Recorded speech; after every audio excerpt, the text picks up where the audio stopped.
Kongres ini menjadi suatu wujud kebersamaan umat Islam. Wujudun wa'adabihi. Ada, benar-benar ada. Jangan ada seperti tiada. Pastikan ini, insya Allah kita akan menjadi umat yang berbahagia di dunia dan di akhirat. Menurut saya ada 3 persoalan mendasar di dalam negeri kita yang memicu meningkatnya Islamofobia di Indonesia.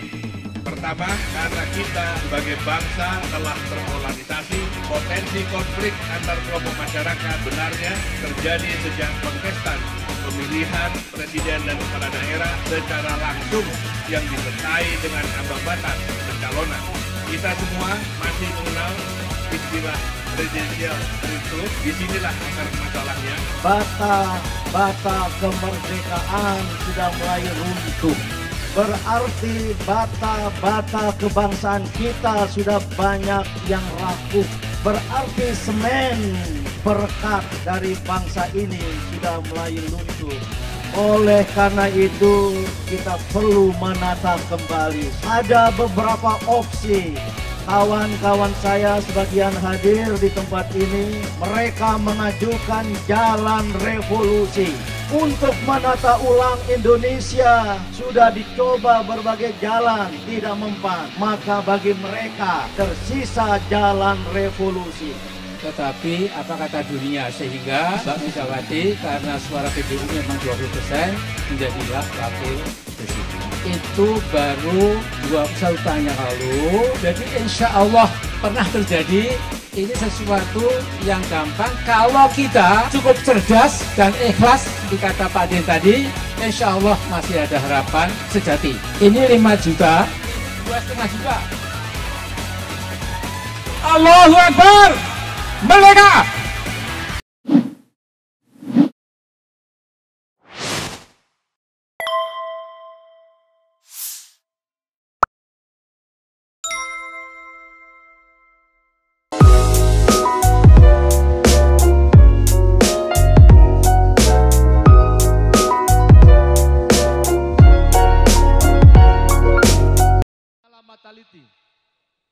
Yang terhormat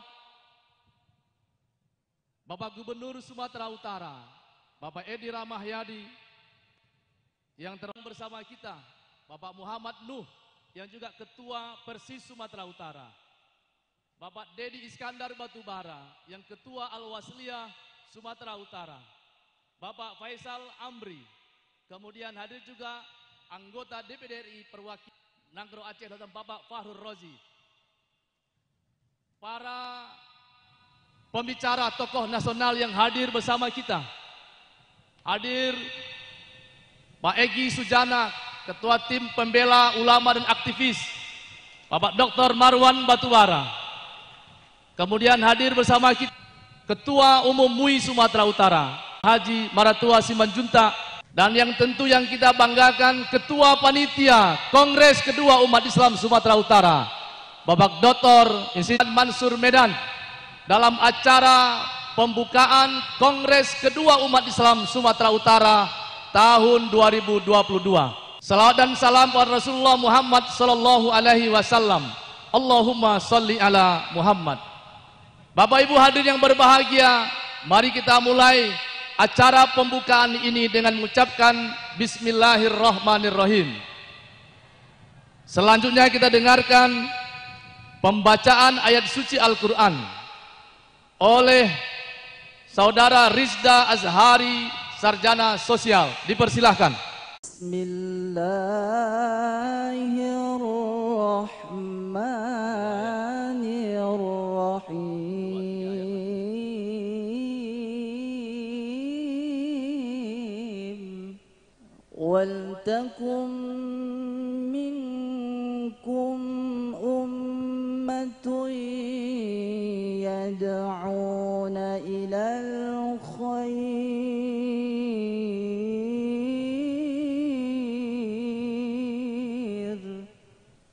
يدعون إلى الخير ويأمرون بالمعروف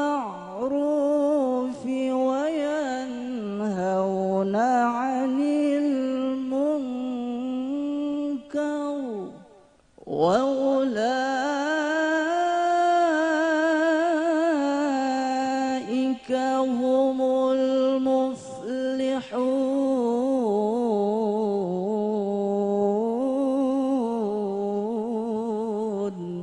ولا تكونوا كالذين تفرقوا واختلفوا من بعد ما جاءهم البينات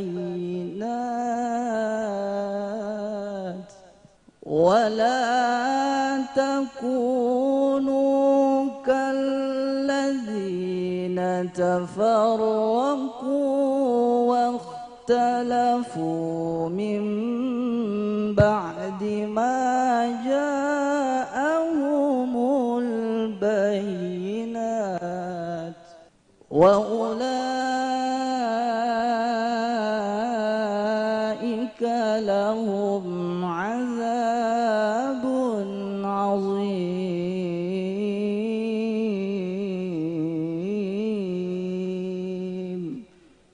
صدق الله العظيم. Assalamualaikum warahmatullahi wabarakatuh.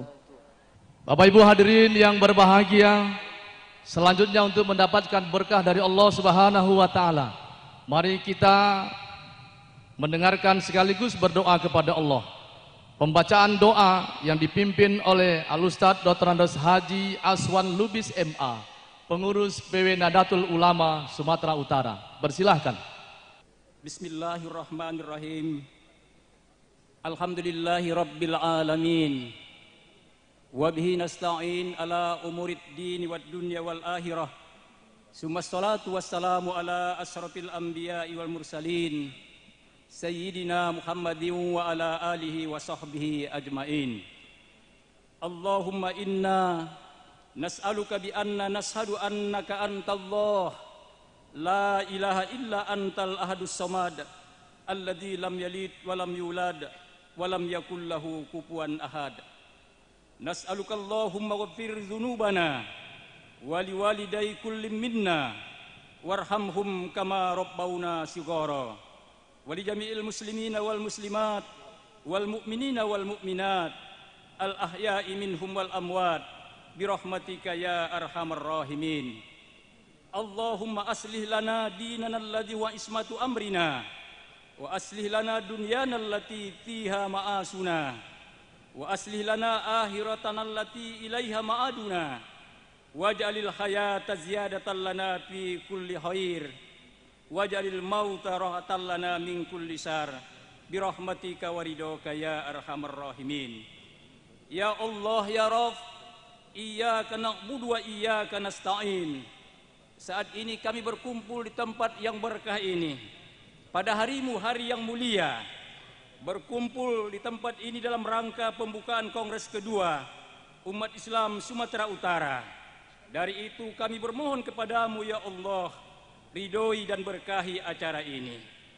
Ya Allah ya Rabb, innaka antal qawiyul hakim. Berilah kami kesehatan, kekuatan dan kemampuan mengikuti dan melaksanakan kongres ini sampai selesai, serta bukakan hati dan pikiran kami sehingga kami dapat merumuskan kebijakan-kebijakan untuk perbaikan kehidupan berbangsa dan bernegara ke depan, memperkuat ukhuwah Islamiyah di antara kami, memperbaiki ekonomi umat, sosial dan politik yang akhirnya akan bermuara pada kebaikan dan kebahagiaan kami, baik kebaikan agama, dunia dan akhirat kami. Ya Allah ya Rabb, la haula wala quwwata illa billahil aliyyil azim. Rabbana zalamna anfusana wa illam taghfir lana wa tarhamna lanakunanna minal khasirin. Rabbana atina fid dunya hasanah wa fil akhirati hasanatan wa qina adzabannar. Summa ja'al jam'ana hadza jam'an marhuma wa tafarruqana min ba'di tafarruqan ma'suma. Wa sallallahu ala khairi khalqi sayyidina Muhammadin wa ala alihi wa sahbihi ajmain. Walhamdulillahi rabbil alamin. Bapak Ibu hadirin yang berbahagia, selanjutnya mari kita dengarkan sambutan Gubernur Provinsi Sumatera Utara. Kepada yang terhormat Bapak Letnan Jenderal TNI Purnawirawan Edi Rahmayadi, dipersilahkan dengan hormat. Bismillahirrahmanirrahim. Assalamualaikum warahmatullahi wabarakatuh. Takbir, takbir, takbir. Kalah yang laki-laki sama yang perempuan. Memang benar 6 juta yang memilih saya, 4 juta ibu-ibu kaum hawa semua. Hanya bapak-bapak aja yang 2 juta. Alhamdulillahirabbil alamin. Wassalatu wassalamu ala asyrofil anbiya'i wal mursalin wa ala alihi wa sahbihi ajma'in. Yang sama-sama kita hormati Ketua DPD Republik Indonesia. Kita kenal semua. Dan beliau mulai mengenalkan dirinya. Tetapi semua orang sudah tahu beliau sejak beliau menjadi Ketua PSSI. Bapak Lanyala Mahmud Muttaliti beserta seluruh anggota DPD yang berhadir. Ada yang kita lihat duduk di sini, Bapak Ustadz kita, Bapak Dedi Iskandar. Beliau mendampingi terus dan insya Allah akan memberikan masukan-masukan untuk kepada kita semua. Yang saya hormati dan sama-sama kita hormati Al-Mukarram Pak Din Samsudin. Ini juga pasti tak ada yang tak kenal. Hanya selama ini dan baru akhir-akhir ini beliau agak malu-malu. Sudah jarang muncul di depan media kaca kita. Tapi saya yakin beliau orangnya komit untuk menjaga dan membesarkan ukhuwah Islam kita. Hal juga sama Bapak Amin Rais. Dulu pendiri PAN, sekarang menjadi umat. Memang sebenarnya harusnya umat PAN gitu.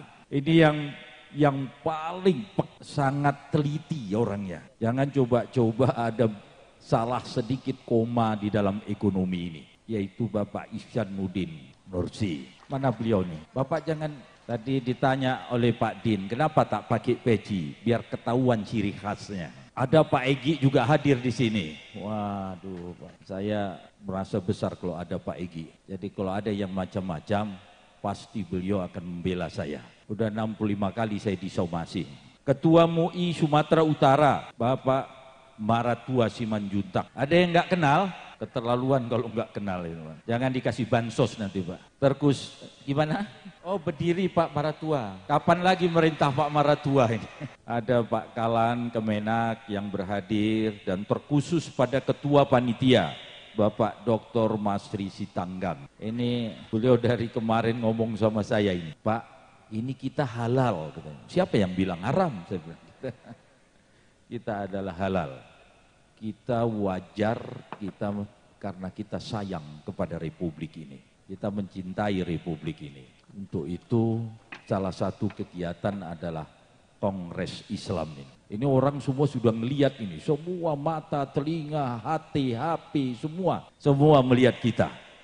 Tapi jangan khawatir. Kita tetap berada di dalam Allahu Akbar.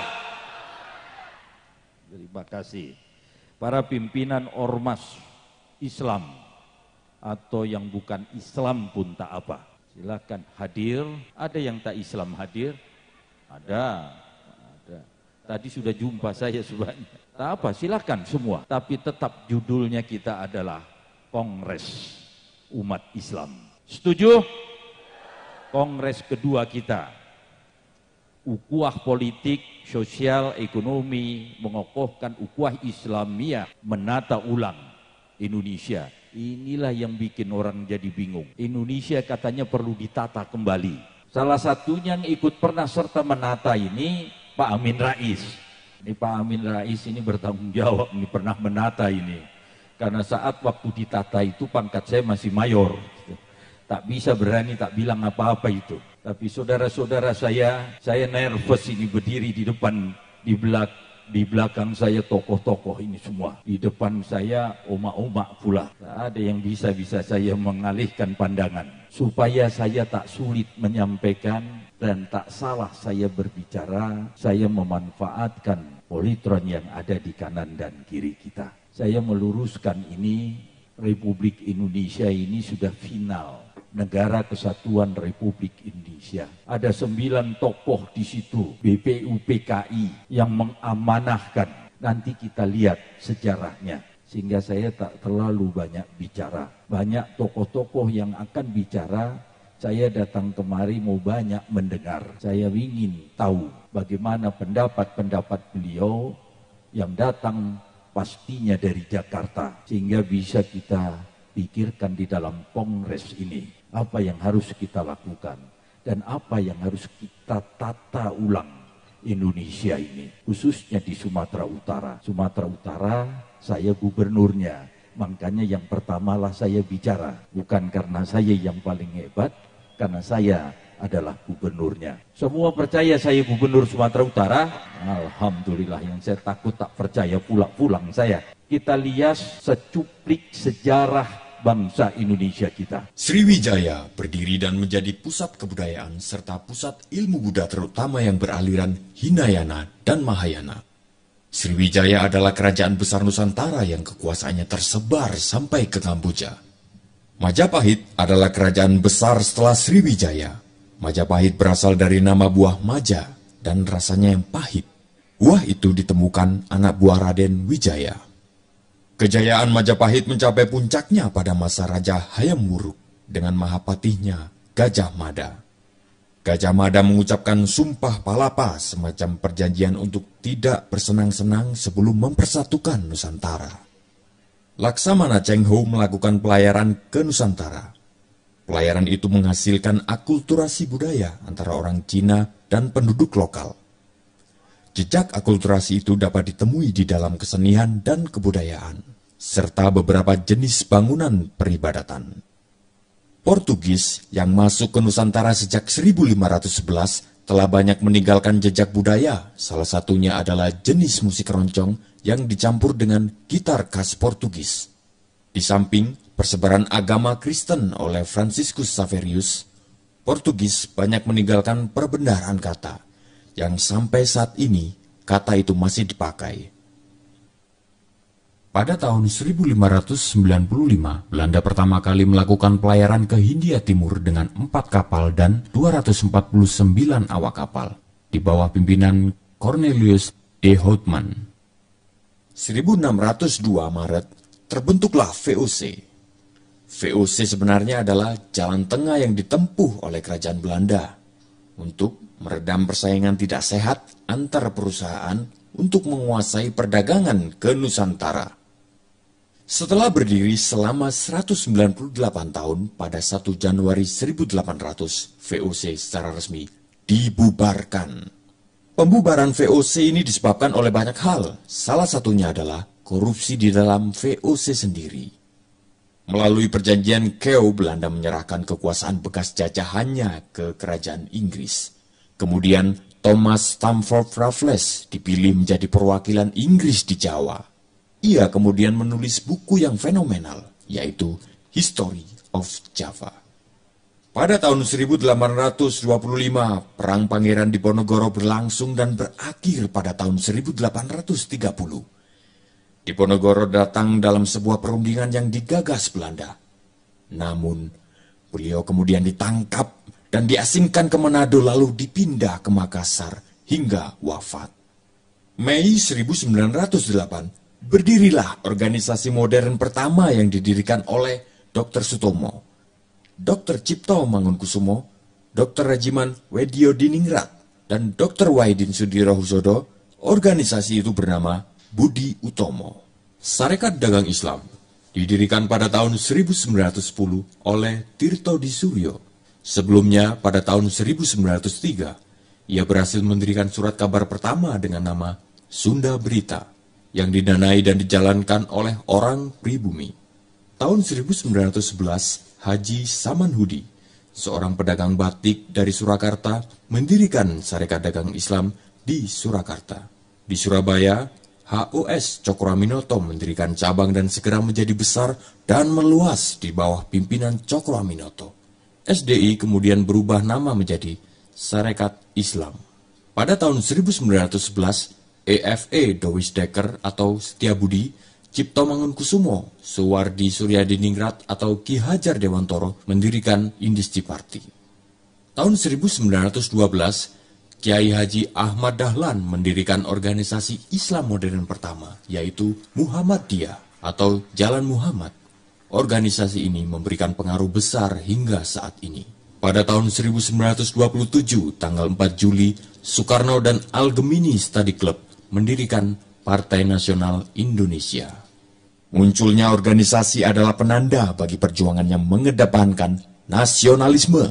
Puncaknya adalah Sumpah Pemuda, Oktober 1928. Tokohnya adalah Muhammad Yamin. Pada bulan Maret 1942, Jepang menangkap Gubernur Jenderal Belanda. Saat itu pula runtuhlah kekuasaan Belanda. Jepang masuk dengan slogan Saudara Tua, Cahaya dari Timur. Bulan Maret 1945, Jepang membentuk Badan Penyelidik Usaha Persiapan Kemerdekaan Indonesia sebagai upaya pemberian kemerdekaan. 1 Juni, Soekarno mengemukakan dasar negara Pancasila, 5 dasar yang akan menjadi falsafah resmi Indonesia merdeka. 15 Agustus, Jepang menyerah tanpa syarat. Setelah sekutu membom Hiroshima pada 6 Agustus 1945.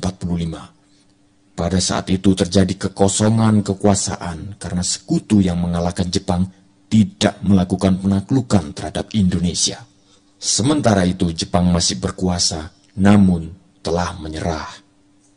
16 Agustus, Soekarno-Hatta diculik para pemuda dan dibawa ke Rengas Dengklok. Para pemuda mendesak Soekarno-Hatta untuk segera menyatakan kemerdekaan. Tanggal 17 Agustus, dibacakanlah proklamasi yang dirancang Soekarno dan beberapa tokoh di rumah Soekarno.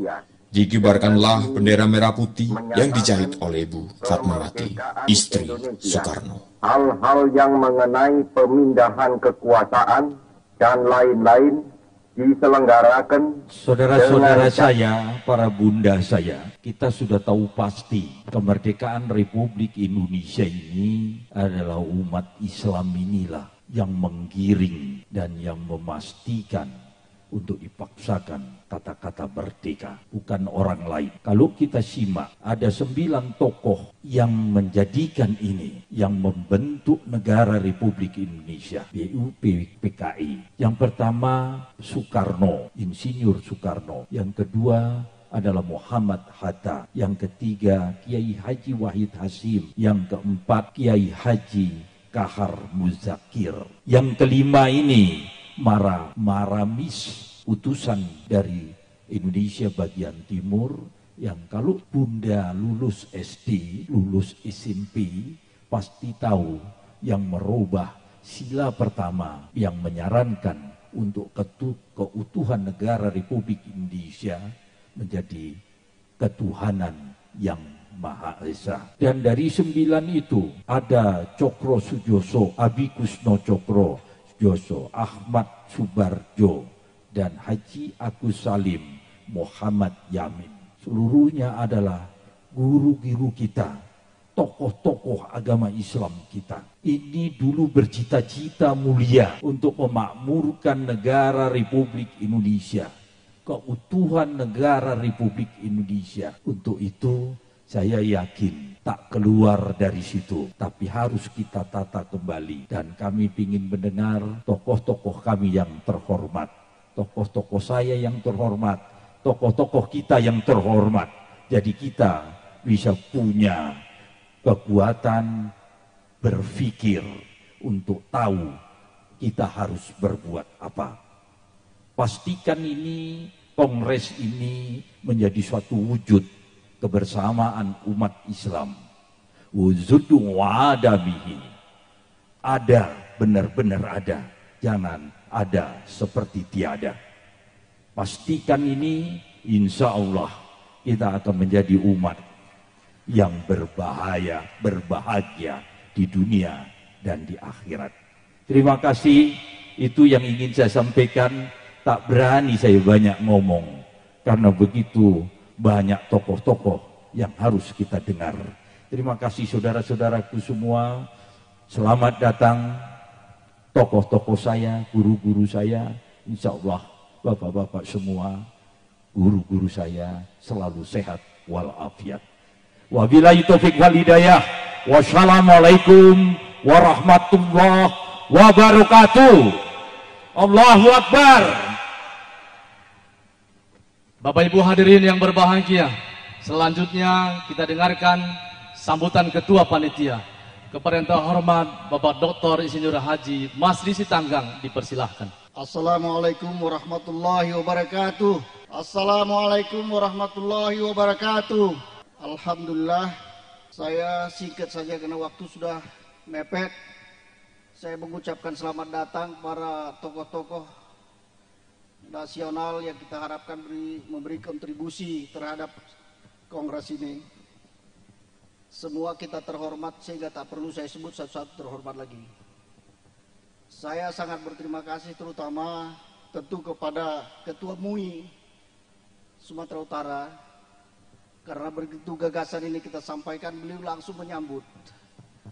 Dan alhamdulillah semangat beliau untuk mendorong kongres ini begitu besar. Yang kedua, tentu kepada ormas-ormas Islam yang kita kunjungi satu persatu, yang semua merindukan bahwa umat Islam ini harus bersatu. Malah beberapa ketua ormas menyebutkan apakah masih mungkin umat Islam ini dipersatukan. Pertanyaan ini membuat saya sedih.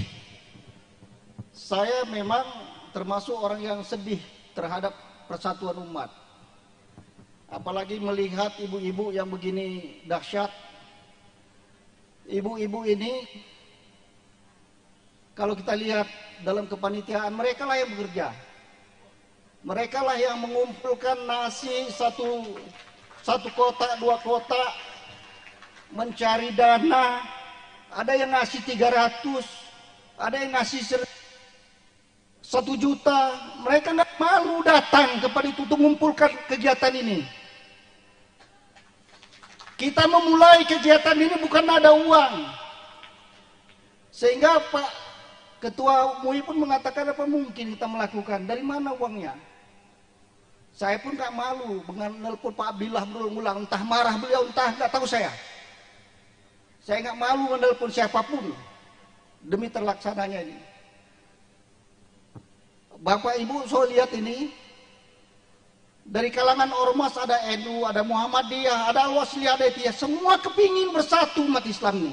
Oleh karena itu kami berharap para pemimpin yang ada di atas perhatikan ini.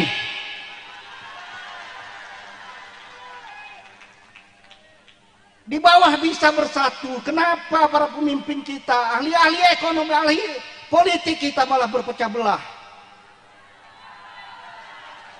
Oleh karena itulah saya terus terang dalam kondisi kurang sehat pun saya mau menjadi panitia. Saya nggak punya kemampuan apa-apa.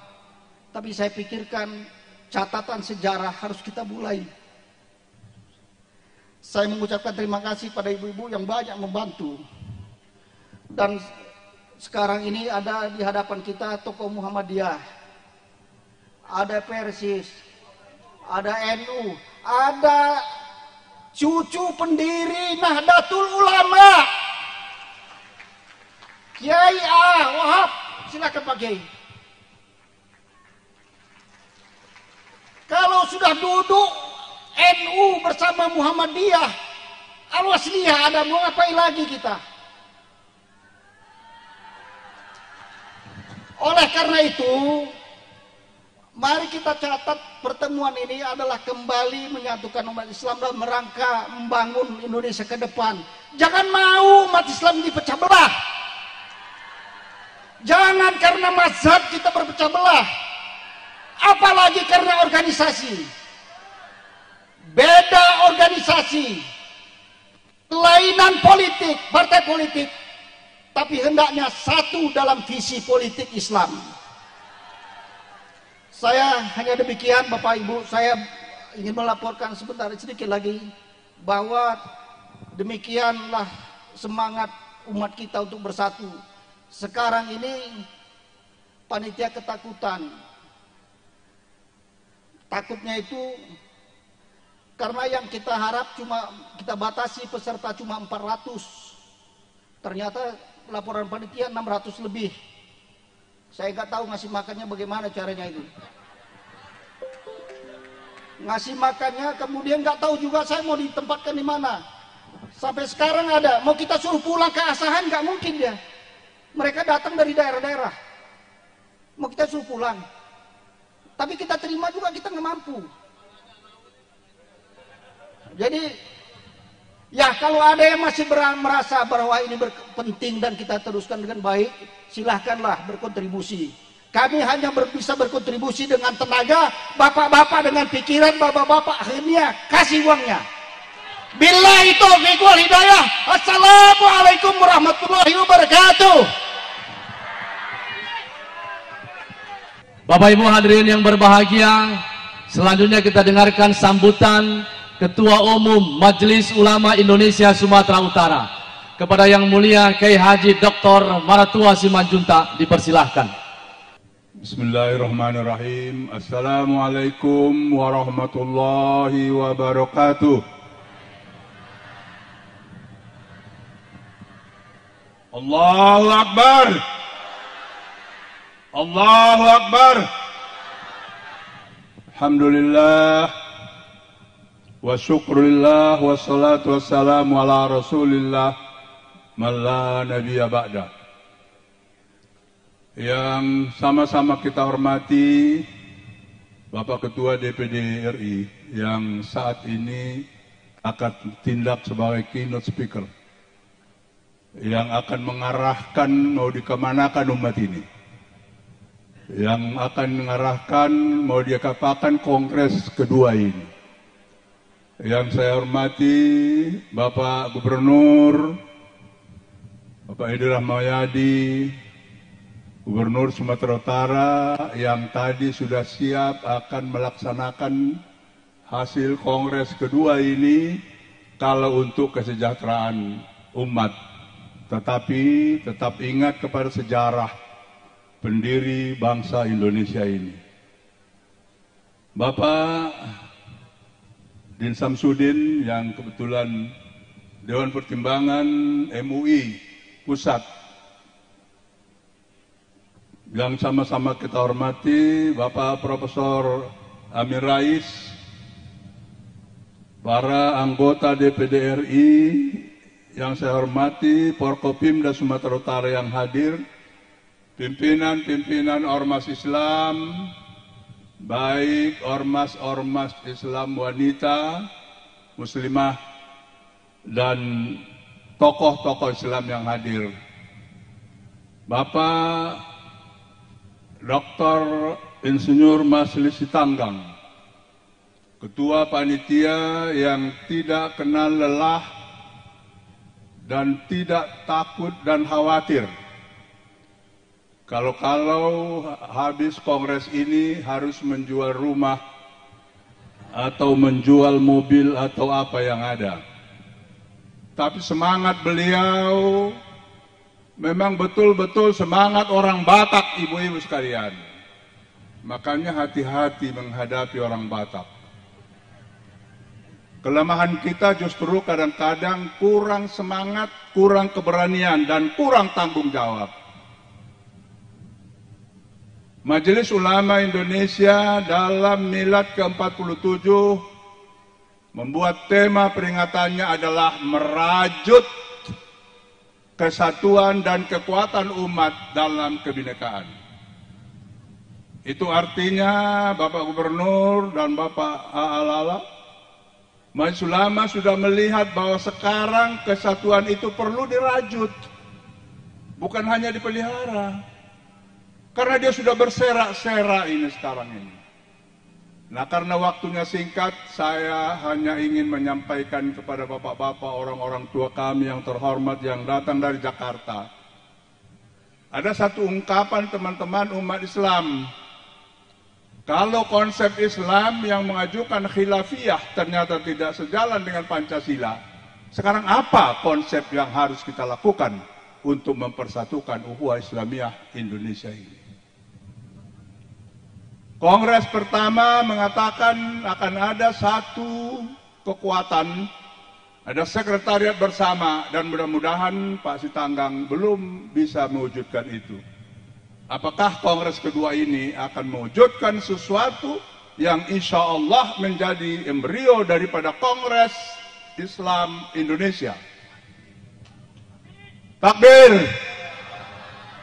Karena kalau hanya Kongres Umat Islam Sumatera Utara saja tidak akan bisa merubah secara nasional tata ulang Indonesia. Maka pada waktu Pak Masri Tanggang dan kawan-kawan datang kepada MUI, saya ingin ini diperluas paling tidak se-Sumatera. Tapi kata-kata beliau, Sumatera Utara pun dulu kita bisa lakukan agar bisa menggaung kepada seluruh Indonesia. Mudah-mudahan Allah memberkati bapak-bapak, para pemimpin-pemimpin kami yang bisa merubah tata ulang Indonesia ini, datang ke Sumatera Utara membawa keberkahan lillahi ta'ala. Terima kasih. Wallahul muwaffiq ila aqwamit thoriq. Nasrun minallah wa fathun qarib. Fastabiqul khairat. Billahi taufiq wal hidayah. Wassalamualaikum warahmatullahi wabarakatuh. Allahu Akbar. Bapak Ibu hadirin yang berbahagia, sambutan majelis ulama sudah kita dengarkan, laporan panitia juga kita sudah dengarkan, sambutan gubernur dari awal juga sudah kita dengarkan. Sebelum kita mendengarkan keynote speak dari tokoh kita dari Jakarta, marilah bersama kita akan membuka kongres ini dengan memukul godang 9 bersama. Kami undang para yang terhormat Pak Lanyala Mataliti, Pak Gubernur, Pak Din, Pak Amin Rais, anggota DPD RI yang juga Ketua Ormas-Ormas Islam Sumatera Utara, Ketua Panitia, Ketua MUI, untuk bersama memukul godang 9 tanda dibukanya Kongres kedua Umat Islam Sumatera Utara. Takbir!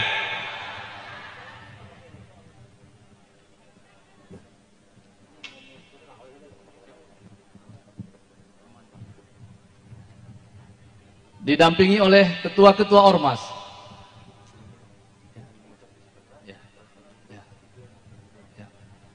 Bapak Ibu, kita akan saksikan, Bapak-bapak yang terhormat, nanti saya akan menghitung mundur untuk kita akan memulai pemukulan. Satu-satu semuanya sudah dapat? Saya sudah? Dengan mengucapkan bismillahirrahmanirrahim, kita hitung mundur.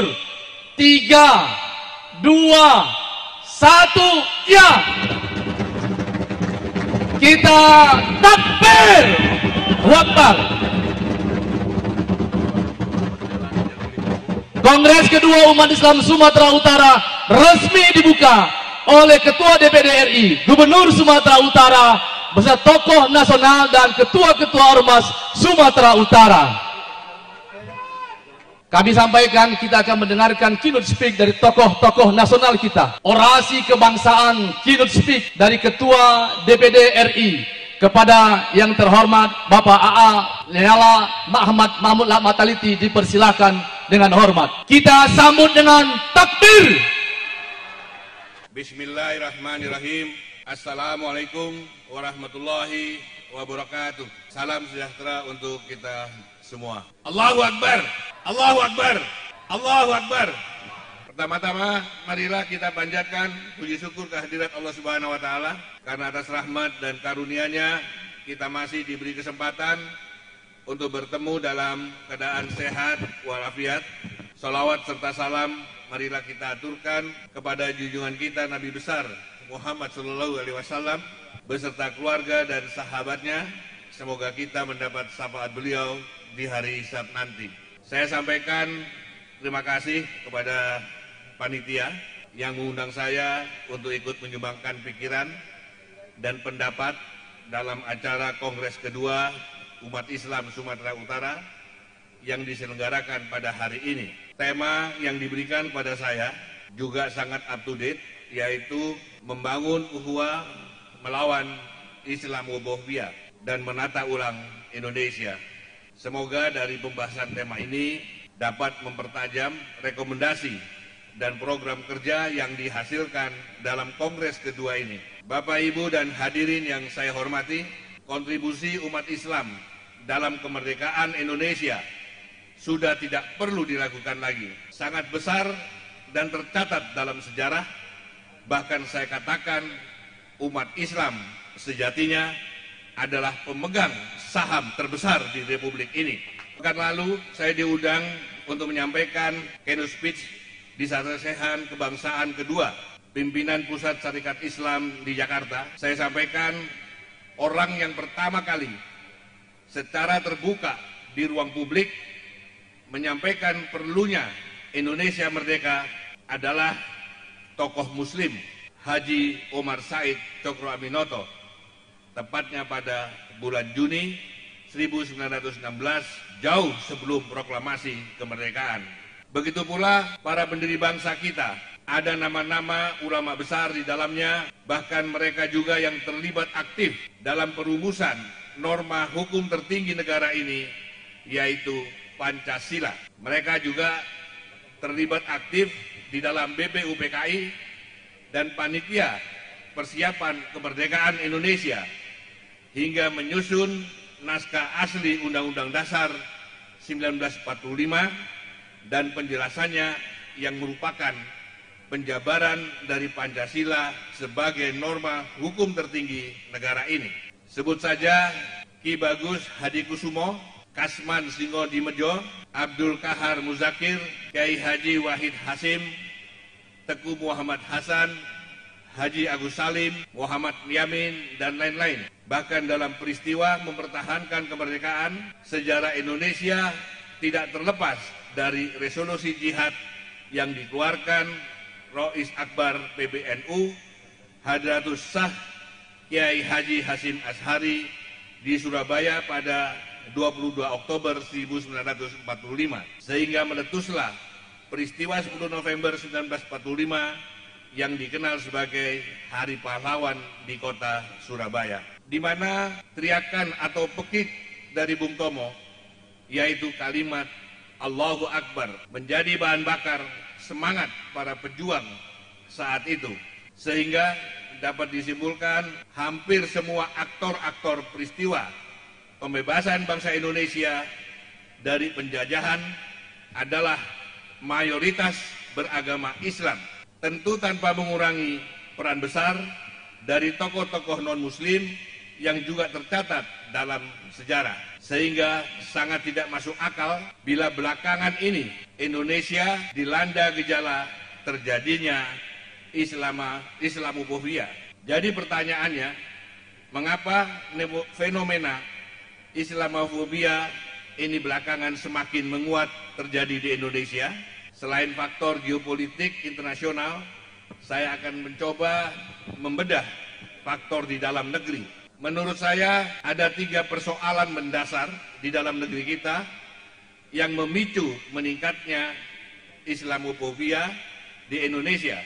Pertama, karena kita sebagai bangsa telah terpolarisasi, potensi konflik antar kelompok masyarakat sebenarnya terjadi sejak kontestan pemilihan presiden dan kepala daerah secara langsung yang disertai dengan ambang batas pencalonan. Kita semua masih mengenal istilah presidensial threshold. Disinilah akar masalahnya, karena akibat aturan ambang batas ini, pasangan calon yang dihasilkan terbukti sangat terbatas. Celakanya, dari 2 kali pemilihan presiden, negara ini hanya mampu menghasilkan 2 pasang calon yang head to head, sehingga dampaknya terjadi polarisasi masyarakat yang cukup tajam. Hal itu diperparah dengan semangat antar kelompok untuk selalu melakukan antitesa. Apakah itu dalam bentuk kalimat verbal maupun simbol dan aksi, ditambah lagi dengan pola komunikasi elit politik yang juga mengedepankan kegaduhan, sehingga semakin lengkap pembelahan yang terjadi di masyarakat.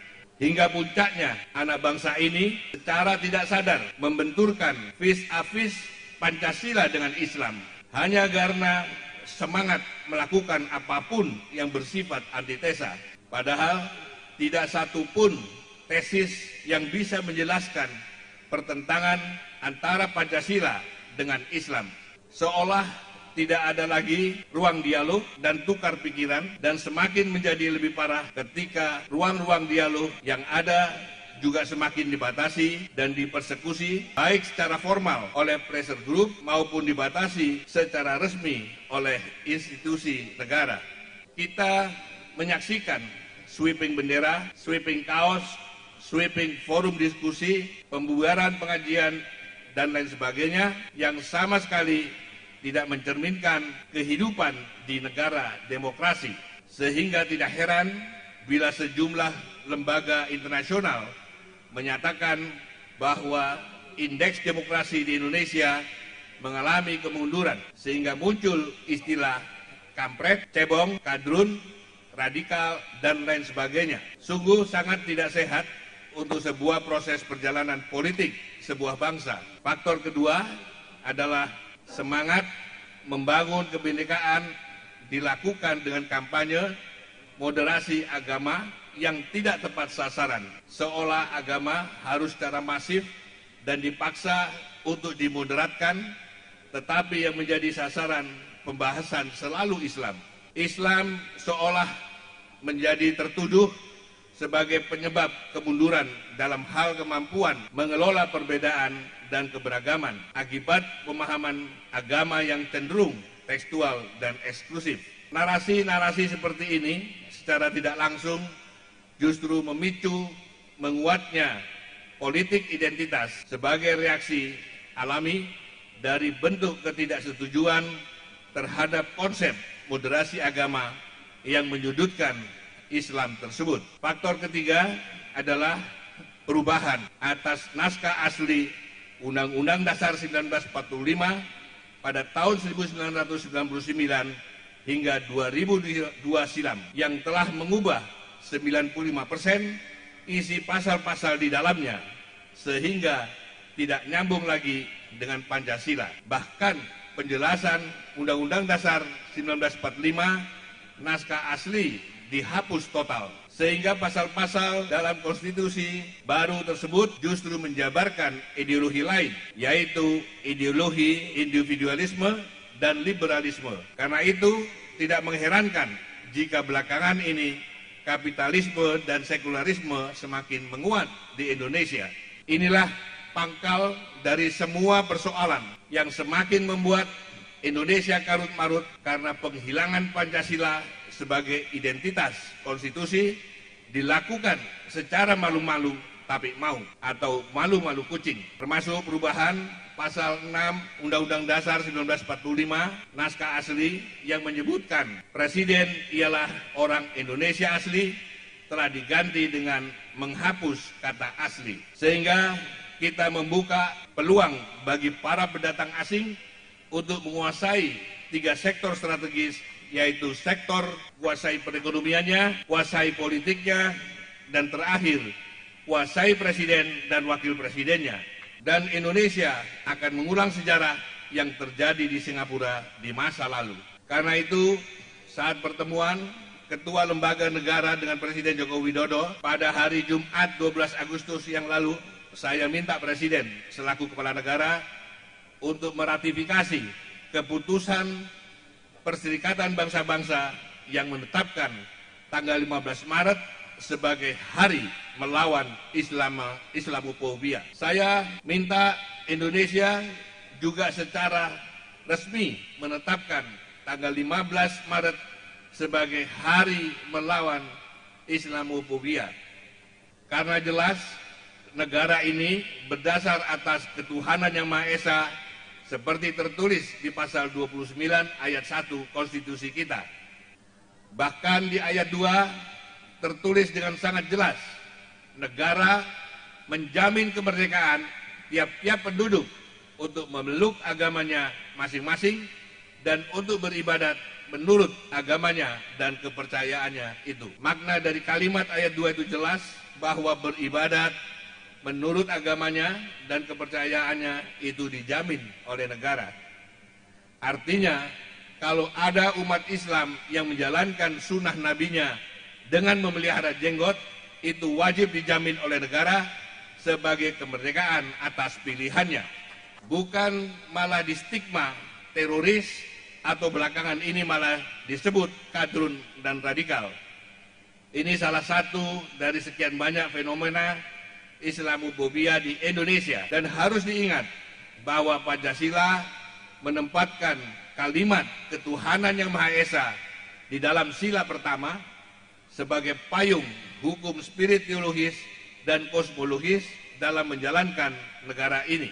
Sehingga sudah seharusnya dalam mengatur kehidupan rakyatnya, negara harus berpegang pada spirit ketuhanan, sehingga kebijakan apapun yang dibuat dan diputuskan wajib diletakkan dalam kerangka etis dan moral serta spirit agama.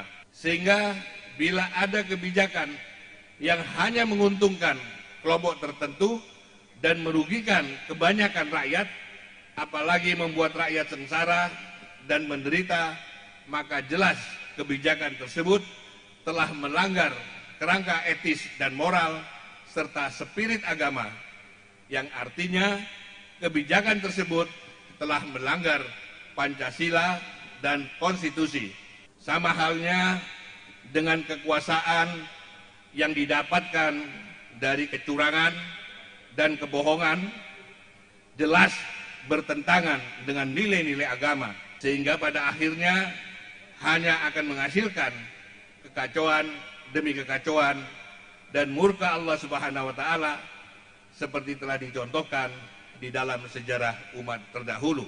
Bapak, Ibu, dan hadirin yang saya hormati, jadi bila disimpulkan, para pendiri bangsa ini sebenarnya sudah berpikir jauh ke depan dengan pikiran luhurnya untuk menyiapkan negara ini sebagai negara yang berketuhanan, sehingga mampu menjaga marwah rakyat Indonesia yang juga berketuhanan. Sehingga propaganda Islamofobia sudah seharusnya tidak bisa tumbuh subur di negeri ini.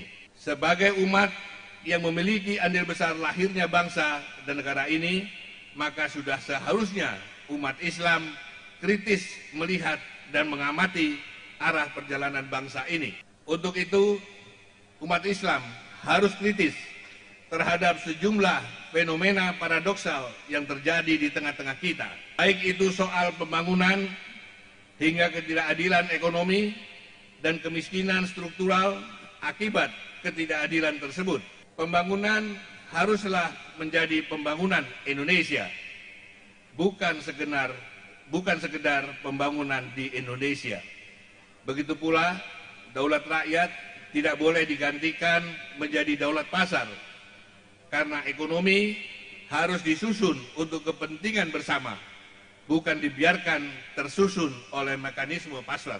Oligarki ekonomi yang semakin membesar pasti menimbulkan ketidakadilan, dan ketidakadilan menyumbang kemiskinan struktural, dan ketidakadilan yang melampaui batas adalah awal dari datangnya musibah dan bencana. Umat Islam juga harus kritis terhadap konsep dan kebijakan pendidikan nasional bangsa ini, di mana mencerdaskan kehidupan bangsa sesuai cita-cita negara ini bukanlah sekedar mencerdaskan otak, tetapi mencerdaskan kehidupan, yang artinya mencerdaskan kemanusiaan secara utuh, termasuk moral dan akhlak.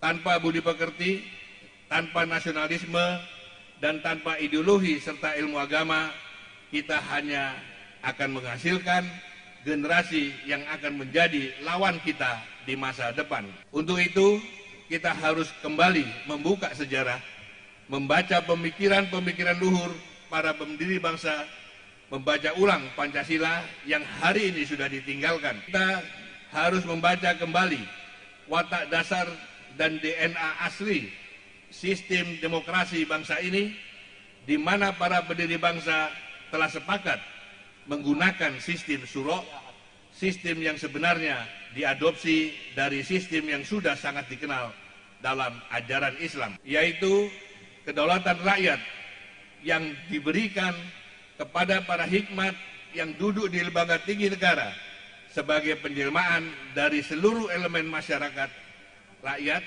sebagai pemilik sah bangsa dan negara, di mana di dalamnya bukan saja diisi oleh politisi dari partai politik, tetapi juga ada utusan dari seluruh daerah dan utusan golongan-golongan yang lengkap. Sehingga sistem ini adalah sistem yang berkecukupan, tanpa ada yang ditinggalkan, dan sistem yang paling sesuai untuk negara kepulauan dan negara yang super majemuk ini.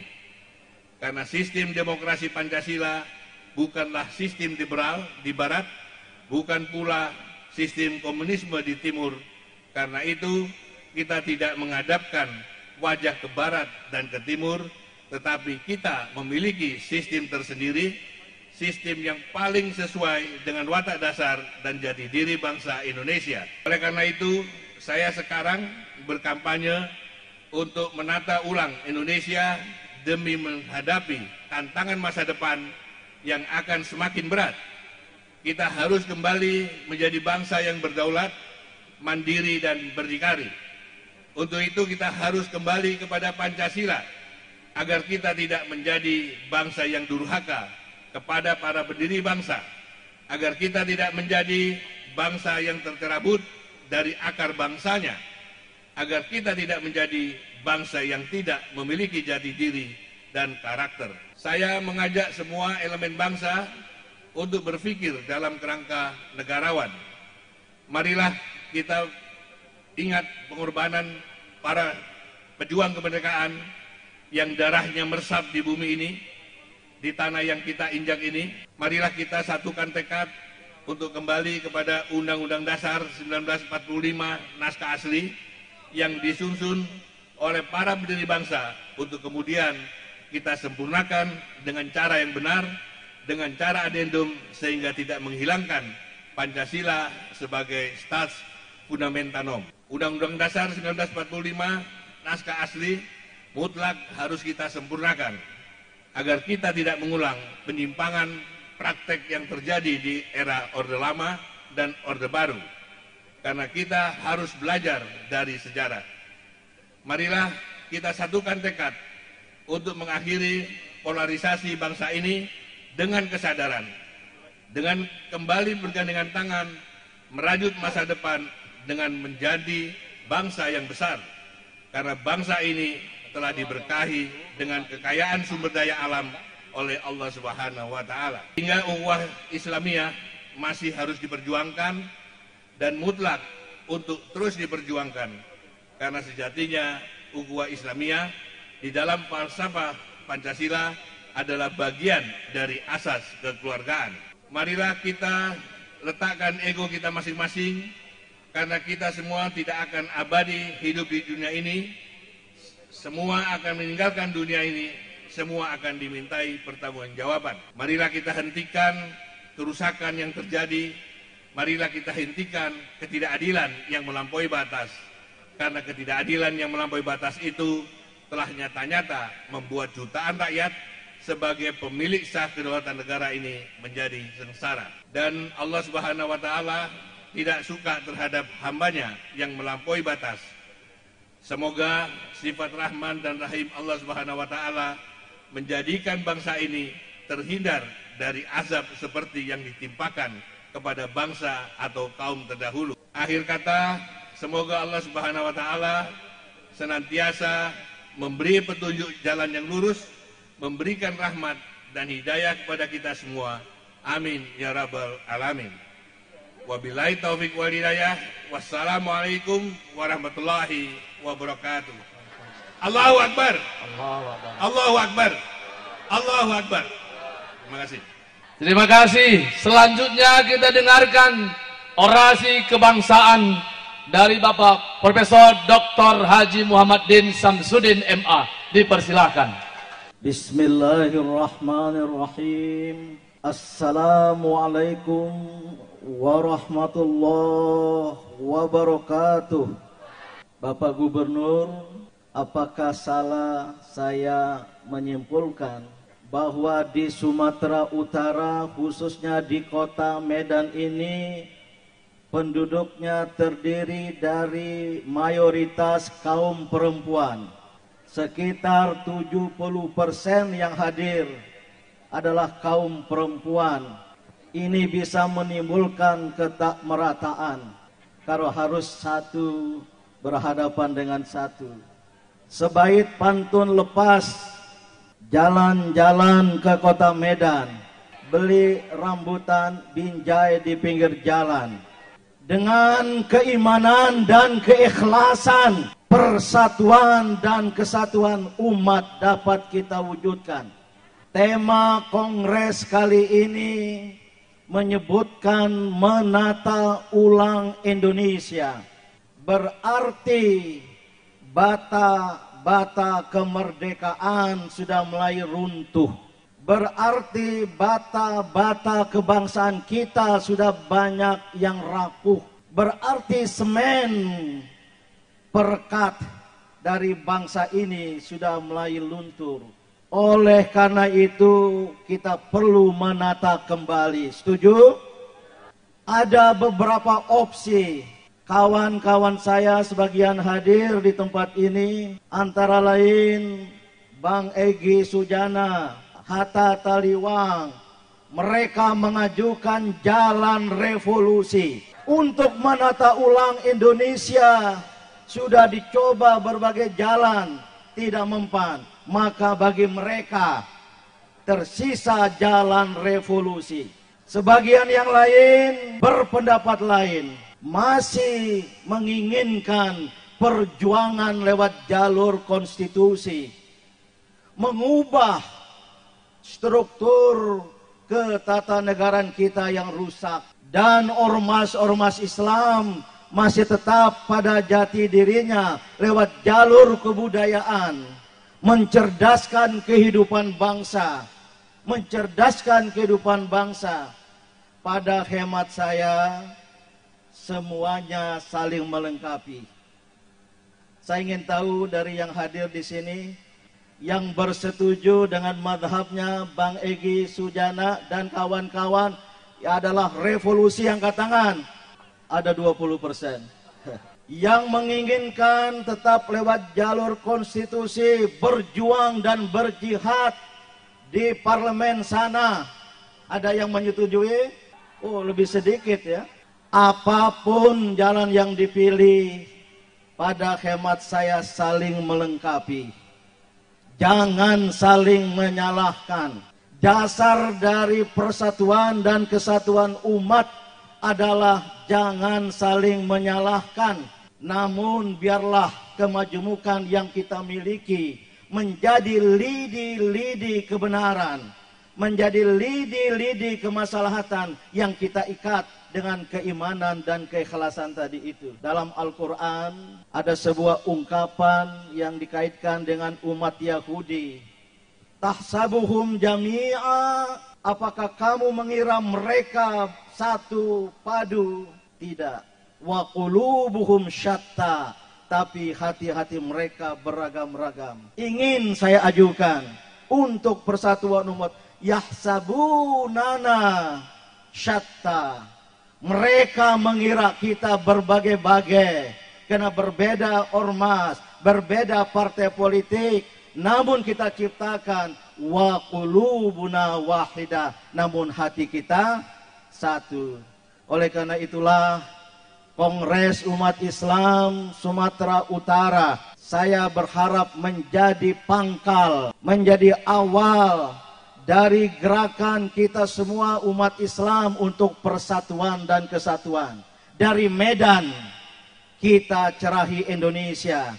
Dari Kongres Umat Islam di Medan ini, semoga persatuan dan kesatuan umat Islam akan terwujud. Pak Masri, ini kalau digerakkan di daerah-daerah lain, saya kira akan menjadi suatu ledakan dahsyat. Dan kita umat Islam yang merupakan mayoritas dari penduduk negeri ini, yang telah menampilkan jasa besar bagi penegakan negara kesatuan Republik Indonesia yang berdasarkan Pancasila ini, harus merasa memiliki tanggung jawab besar pula untuk kelangsungannya pada masa yang akan datang. Maka umat Islam harus memiliki kepercayaan diri. Wala tahinu wala tahzanu wa antumul a'launa in kuntum mu'minin. Jangan merasa sedih, jangan kehilangan kepercayaan diri. Kita memiliki kekuatan seandainya kita menjadi orang-orang yang beriman. Maka oleh karena itu, menyambut sambutan Bapak Gubernur dan Ketua DPD tadi, menata Indonesia harus kita kembalikan ke Pancasila dan Undang-Undang Dasar 1945 yang telah disepakati, ingat tanggalnya, yang telah disepakati oleh para pendiri bangsa pada 18 Agustus 1945, bukan tanggal yang lain. Dan oleh karena itulah, yang terakhir, Indonesia dengan dasar tadi itu sangat dekat dengan Islam. Maka tidak mungkin dan tidak boleh ada upaya, apalagi gerakan sistematis yang ingin menyudutkan umat Islam, yang ingin meminggirkan umat Islam, yang ingin umat Islam terpuruk, tertekan dan bahkan tertuduh. Jawabannya adalah tergantung pada kita semua, sangat tergantung pada umat Islam. Maka peristiwa sore hari ini semoga menjadi titik tolak dari kebersamaan kita untuk mempersatukan umat Islam, untuk Indonesia, untuk izul Islam wal muslimin di Indonesia ini. Wabillahi taufiq wal hidayah. Wassalamualaikum warahmatullahi wabarakatuh.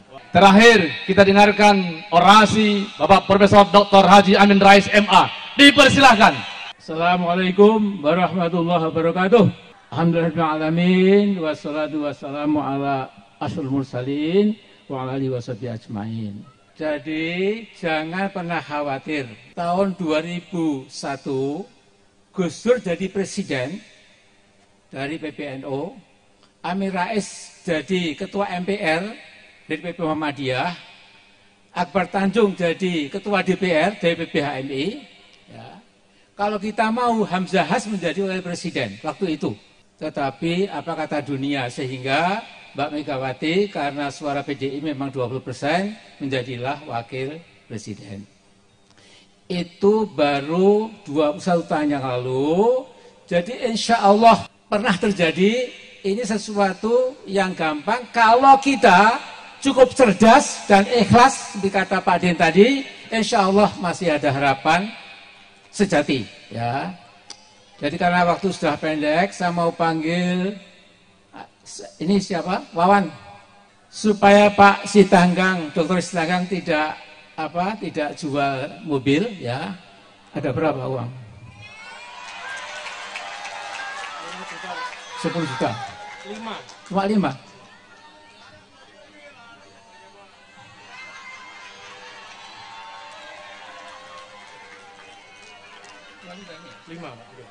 Ini 5 juta.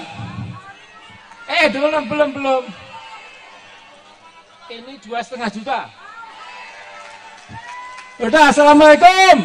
Allahu Akbar. Merdeka. Takbir. Luar biasa tokoh kita pada sore hari ini, Bapak Ibu sekalian, menandakan bahwa Islam bangkit dari Sumatera Utara. Takbir! Takbir! Bapak Ibu sekalian, saya sampaikan kepada kita bahwa Kongres kedua umat Islam Sumatera Utara akan berlangsung sampai hari Ahad. Mulai nanti malam akan ada sesi muzakarah para tokoh-tokoh nasional, para pembicara kita sampai pada hari Ahad. Besok pagi Pak Amin Rais akan memberikan narasumber pada sesi muzakarah, termasuk mantan Panglima TNI Bapak Gatot Nurmantio. Oleh karena itu para peserta muzakarah, peserta kongres kami harapkan tetap di gedung Asrama Haji.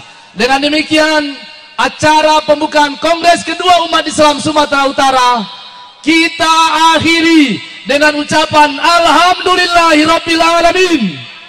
Terima kasih kepada Bapak Ketua DPD RI, Gubernur Sumatera Utara, Pak Din Samsudin, Pak Amin Rais, dan tokoh-tokoh nasional yang hadir di Kongres Sumatera Utara. Sumbangan jumlah 13 juta lebih 13 diserahkan ke Pak Masri Sitanggang. Pak Masri, oh Pak DPD ketua, ya Pak. Infak sumbangan dari ketua DPD RI 10 juta rupiah. Terima kasih. Ya, Bang Masri diterima ini dari umat, dari ibu-ibu. Ada 13 juta lebih Bang Masri. Ya, terima kasih. Selamat jalan kepada Pak Ketua DPD RI, Bapak Gubernur Sumatera Utara, Pak Din Samsudin. Dan Bapak Ibu sekalian, doakan semoga kongres kita menghasilkan putusan yang bermanfaat bagi umat Islam Sumatera Utara, Indonesia secara khusus. Takbir! Terima kasih.